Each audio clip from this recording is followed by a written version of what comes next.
He lived alone, surrounded by pine trees and fog, trying to forget the past and simply walk through the forest after the rain. But one day, after a storm, the ground settled, and he saw a metal hatch among the roots. Curiosity got the better of him, and what he saw underground changed his idea of peace forever. Subscribe and write in the comments which city you are from. Morning always came softly on that stretch of the Oregon coast, where the fog rose from the water like breath from a sleeping animal. Michael had grown used to the silence here, the kind that carried its own rhythm, the quiet drip of dew from the roof, the distant pulse of the surf. His small wooden house sat at the edge of a bluff, tilted slightly toward the sea as if listening. He woke at the same time each day, poured black coffee into a chipped mug, and watched the horizon blur into the gray of dawn. He didn't rush. There was nowhere to be. Retirement had stripped his life down to the bare essentials. One man, a camera, and a coastline that seemed to stretch forever. He liked that simplicity. After 25 years in government service, most of it spent in offices with no windows, simplicity was a kind of luxury. In Washington, his days had been filled with reports, coded data, and a constant hum of urgency. Every message had mattered. Every delay was a risk. Now, the most pressing decision he faced was whether to walk north toward the cliffs or south toward the tidal pools. The quiet was not just a change of pace, it was a different kind of life. The locals knew him by sight, but rarely spoke. They had their own rhythms, their own unspoken agreement not to pry. Occasionally, a fisherman would nod to him when he passed through the narrow trail leading to the rocks, or an old woman walking her dog would smile faintly, the kind of greeting that expected nothing in return. Michael appreciated that. He didn't owe anyone explanations anymore, not about his work, not about the divorce, not about why his only son lived 3 states away and called just often enough to keep guilt at bay. He had moved here after selling nearly everything he owned. The house was modest, built decades ago by a man who had worked the docks and knew the smell of salt better than paint. The floors creaked when the wind shifted. The furniture was mismatched and scarred, but he liked it that way. It felt earned. On the kitchen table lay a worn leather notebook filled with coordinates, sketches, and small notes about his walks. It was a habit he'd carried from his working days, when documenting details could mean the difference between order and chaos. Now, it was just a way of making the quiet tangible. Most mornings after breakfast, he would pull on his boots and take the narrow trail down toward the beach. He walked slowly, with the patient rhythm of a man who had nowhere else to go. His camera hung around his neck, heavy but comforting, like a reminder of purpose. He took pictures of seaweed tangled around driftwood, of fog swallowing the horizon, of his own footprints dissolving under the tide. He had once sent a few of his photos to a small nature magazine online, and they'd published them with a short caption, "A retired man's Oregon." He'd smiled when he saw it, then closed the page and never sent another submission. The satisfaction came not from being seen, but from knowing he could still observe. It was in those long walks that memories of his old life sometimes crept in. He didn't miss the job itself, the endless meetings, the cautious language, the invisible pressure, but he missed the sense of direction it had given him. In the field of intelligence and data analysis, patterns had always meant something. There was a thrill in finding structure where others saw noise. Out here, the world had its own kind of code. The way the gulls gathered before a storm, the faint hum in the air when fog was about to roll in, the subtle shifts of the sand after the tide. He cataloged these things in his mind, the way he once cataloged case files. It wasn't work exactly, but it felt close enough. When the storm came that week, it arrived without warning. The wind rose fast, dragging sheets of rain across the cliffs.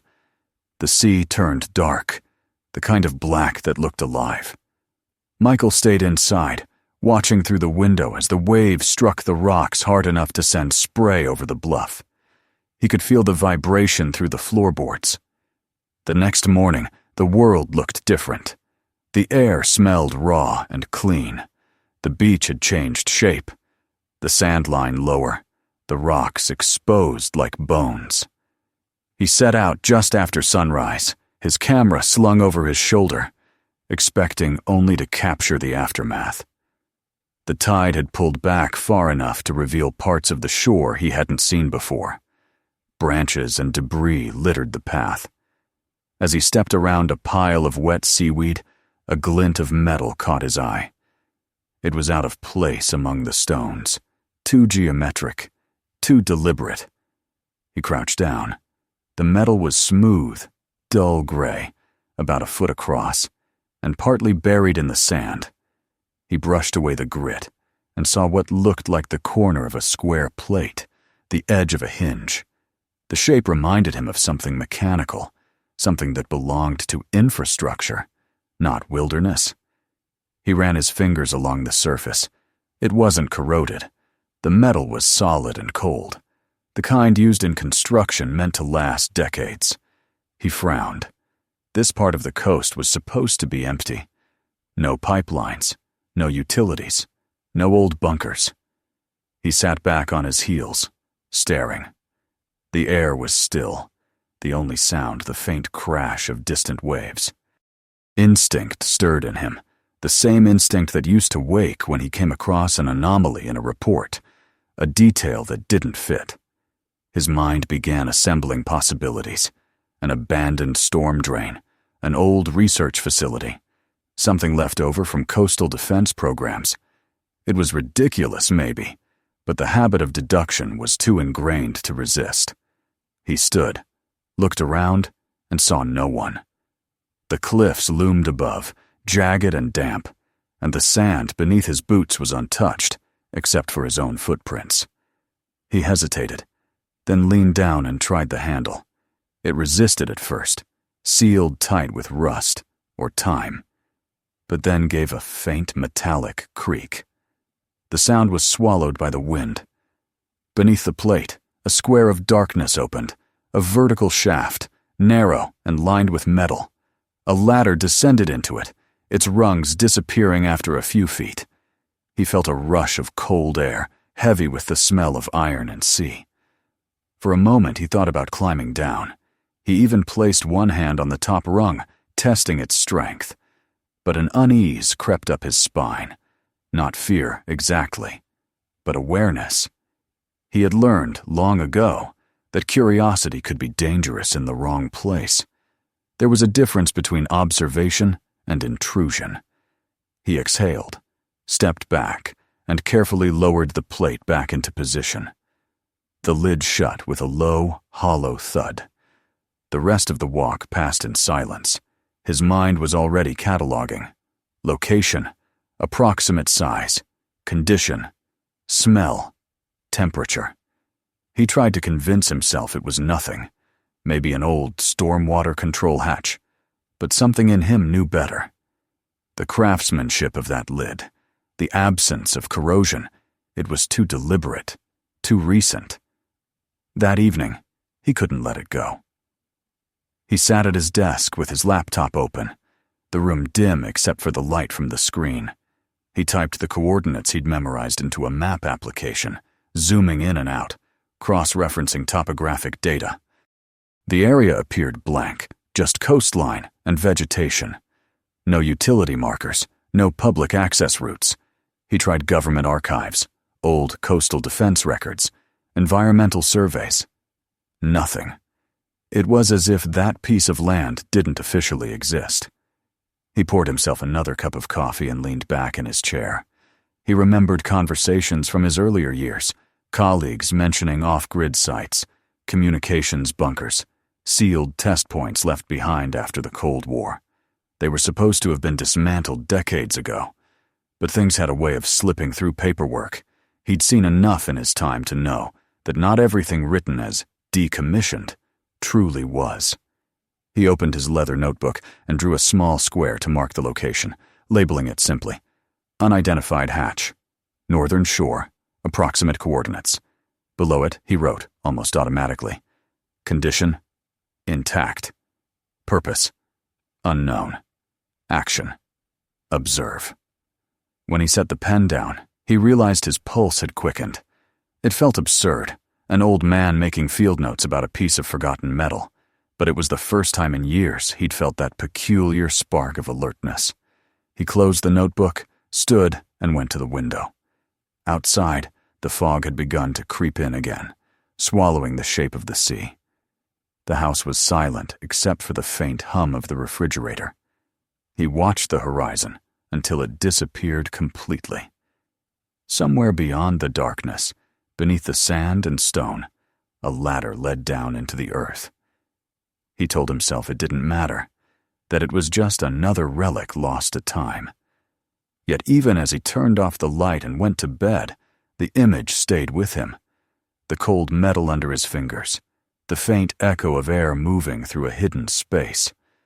When he closed his eyes, he could almost hear it still. The low breath of something buried, waiting, quiet as the sea. The next morning arrived pale and heavy with mist. Michael barely slept, though he would not have admitted it to himself. Every time he closed his eyes, the image returned, the dull gleam of the hatch, the breath of cold air rising from below. It wasn't fear that kept him awake, but a kind of quiet pull, the same curiosity that had once guided his hands across maps and reports. It felt strange, almost childish, to be restless over a piece of metal in the ground. Yet, as the first light spread through the window, he was already packing a small rucksack, flashlight, gloves, a thermos of coffee, his old camera, and the notebook he couldn't help but bring. By the time he reached the cliffs, the fog had thinned enough to reveal the line of the horizon. The sea looked calm again, as if it hadn't spent the night battering the coast. The air smelled of salt and wet stone. Michael's boots left deep prints in the sand, as he followed the same route he had walked 100 times before, though it felt different now. His usual rhythm was gone. Each step carried purpose, each pause a hint of calculation. He could almost hear the voice of his former supervisor in his head, measured and skeptical. Never touch what you don't understand, but never walk away before you've looked twice. The hatch was still there, half buried near the rocks, its outline dark against the pale sand. He crouched beside it, brushed away the grit, and felt the same solid resistance under his hand. The metal was cold again, slick with morning dew. He hesitated for a moment, then pulled it open. The hinges groaned softly, a deep, hollow sound that echoed into the void beneath. He leaned closer, shining the flashlight down the shaft. The beam of light stretched downward, revealing a metal ladder coated in dust and salt residue. The shaft walls were lined with concrete, and the air carried a faint tang of rust, mixed with something older machine oil maybe, or damp insulation. He tested the first rung with his foot. It held firm. The second creaked but didn't give. His pulse quickened. For a brief second, he almost turned back, but then the part of him that once spent nights decoding classified transmissions stirred again. He needed to know. He descended slowly, counting each step out of habit, feeling the coolness of the metal through his gloves. The air grew thicker as he went down, quieter. The flashlight beams swept over the walls, catching glimpses of faded markings. Numbers, arrows, remnants of paint. At the bottom, his boots landed on solid ground. He stood still for a moment, letting his eyes adjust. The sound of the ocean above was gone. All that remained was a soft hum, like air moving through an unseen vent. The space was small, about the size of a garage, with low ceilings and walls that curved slightly inward.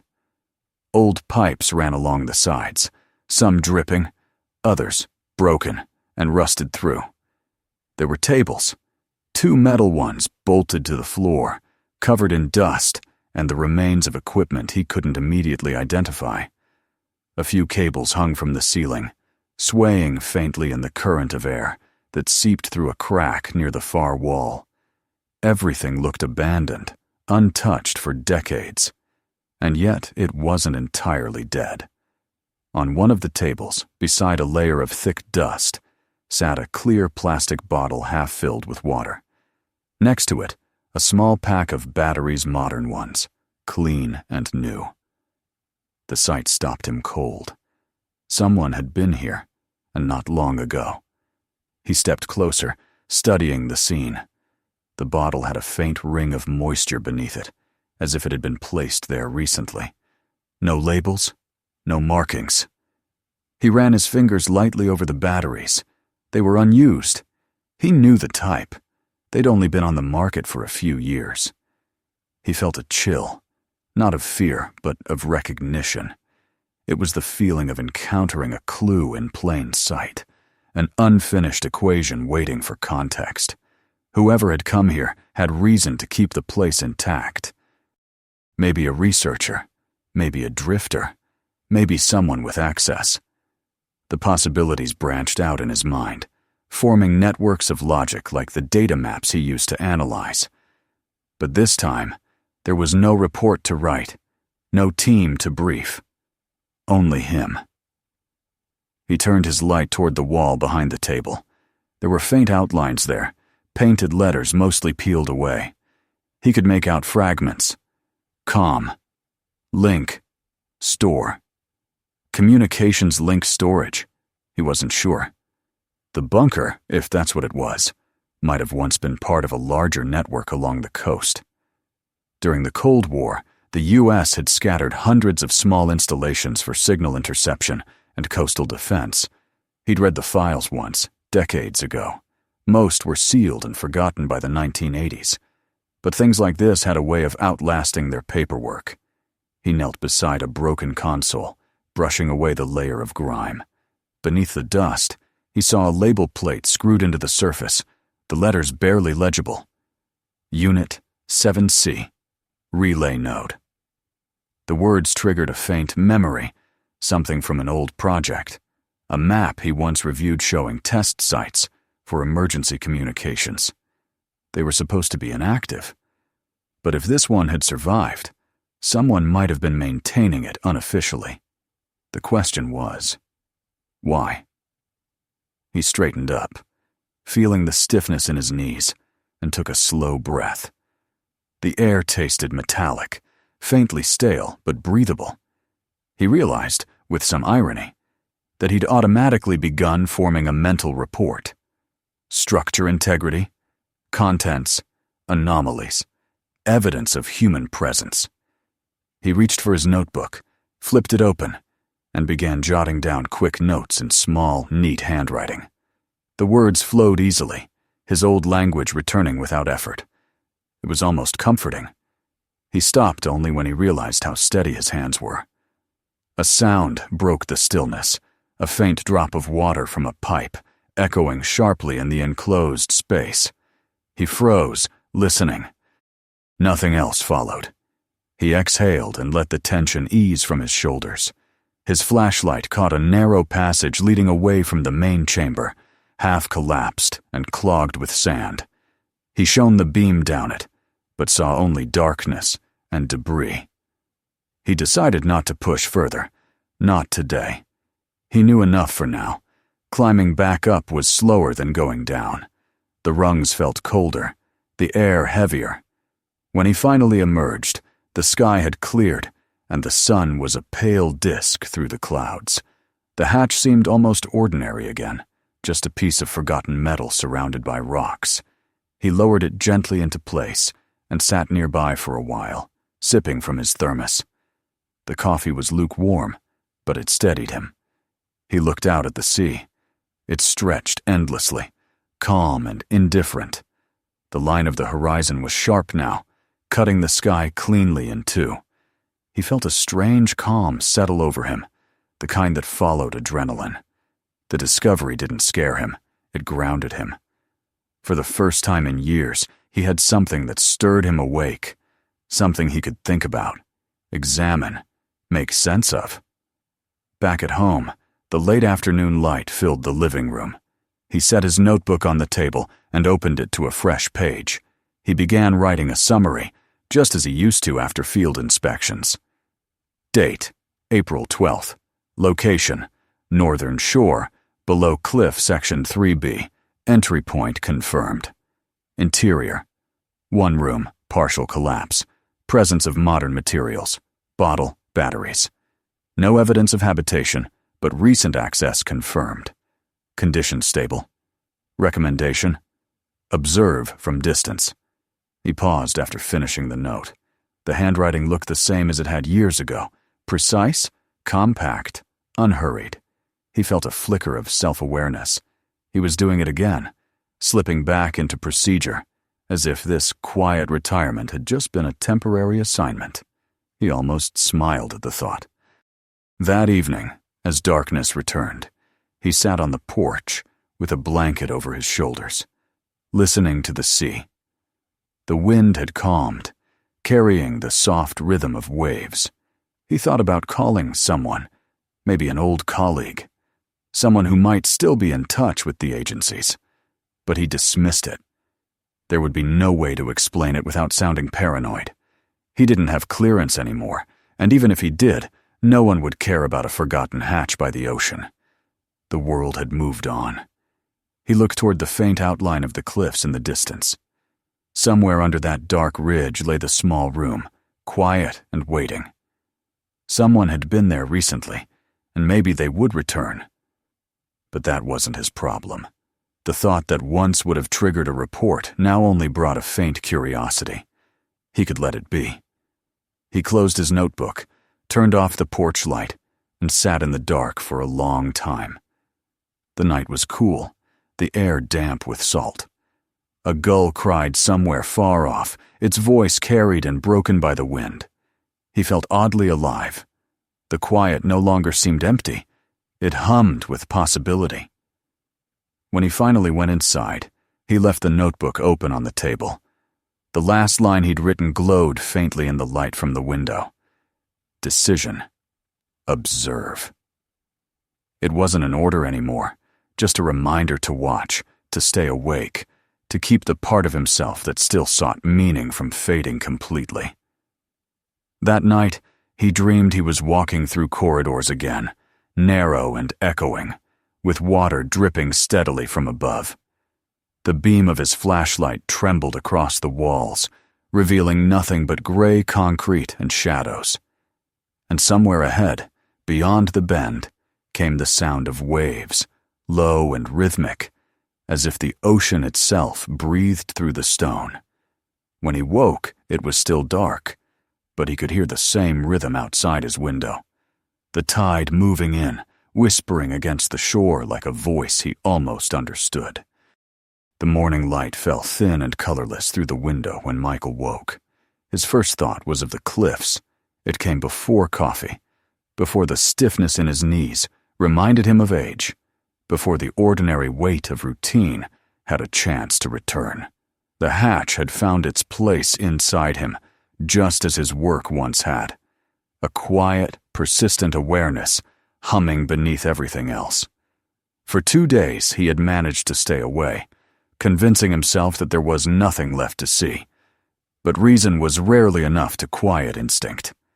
By the third morning, curiosity had hardened into resolve. The tide was low when he reached the shore, the sea calm and glassy under the overcast sky.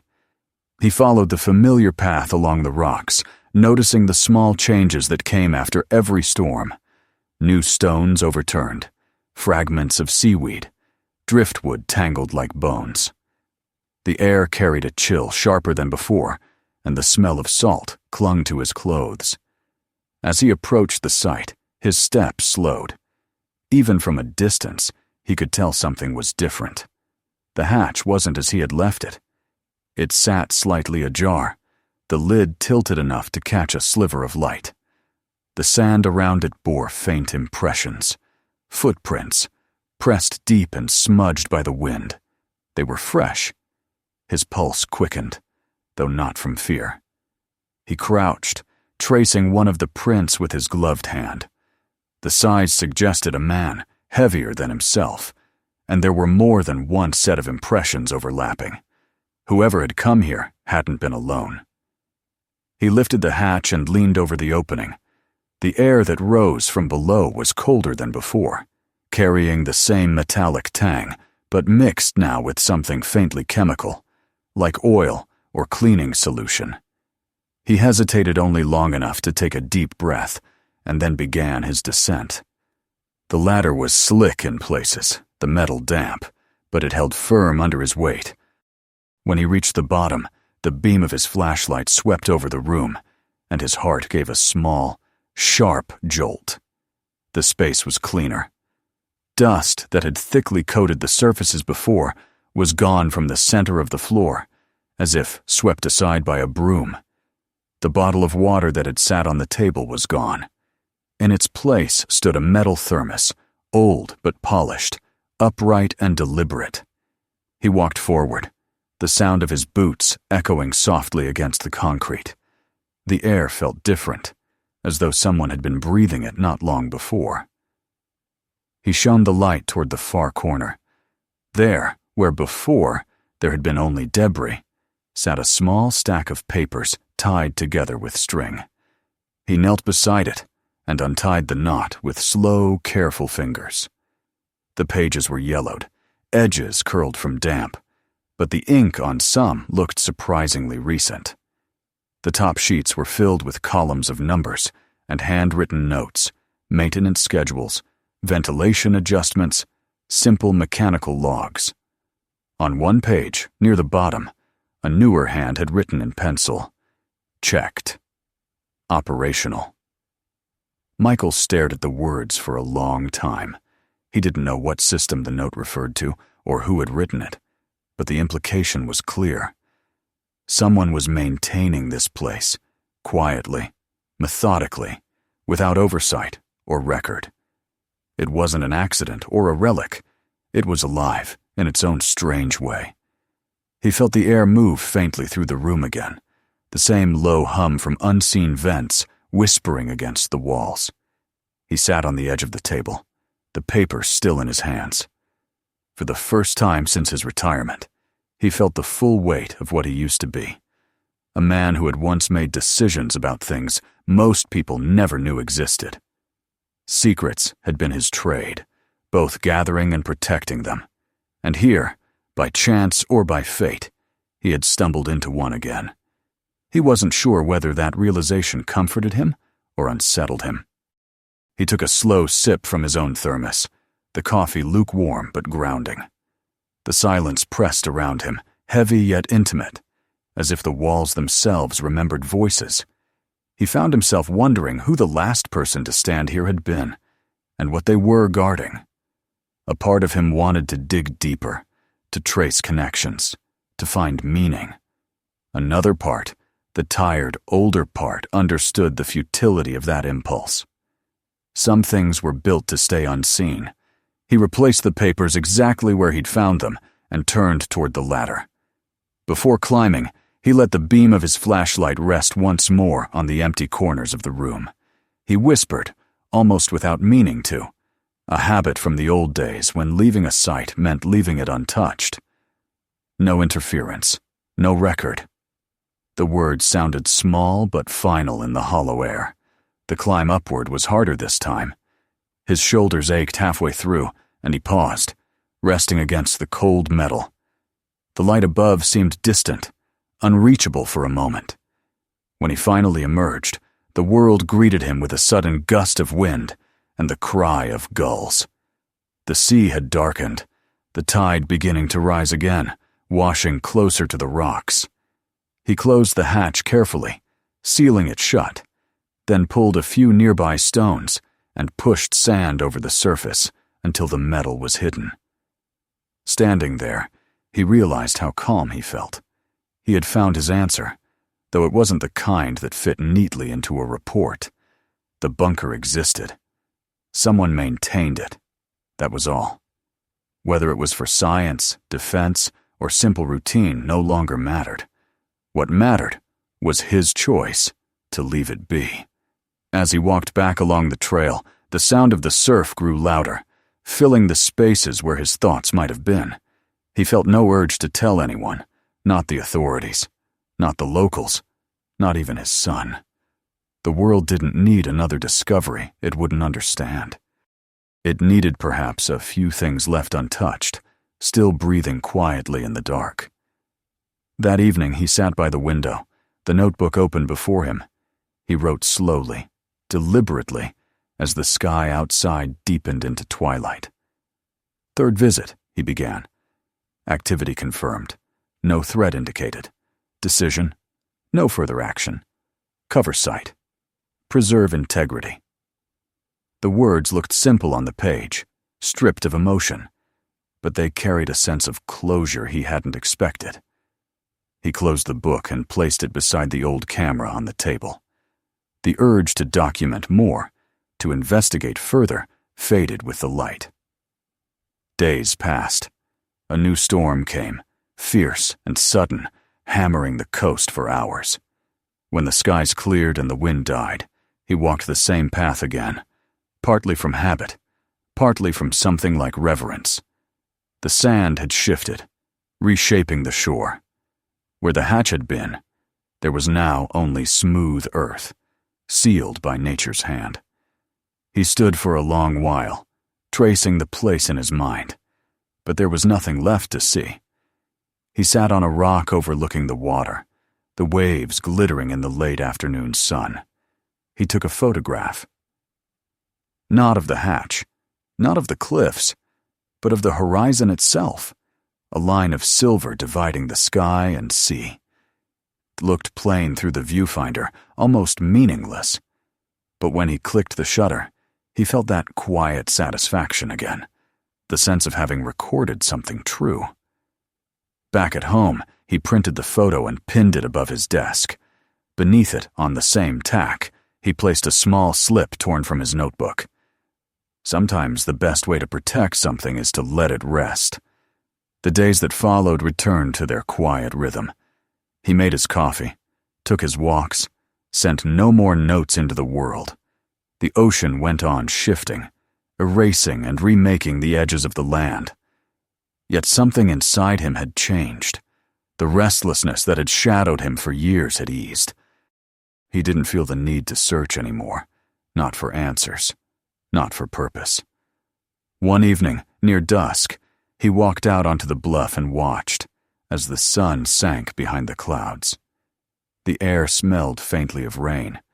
He thought of all the things he had once chased in his life, the certainty of data, the safety of control, the belief that everything hidden must be found. Now, with the sea stretching endless before him, he understood the opposite was sometimes truer. Some knowledge was only valuable because it remained unseen. As the last light faded, he turned and walked back toward the house. The path was steep but familiar, and the sound of the waves followed him like a memory. When he reached his porch, he paused, looking once more toward the horizon. The wind had quieted, and for a brief moment the entire coast seemed to hold its breath. He smiled, faintly, not from joy, but from peace. The hatch, the room, the notes, they all belonged now to the same silence he had come here to find.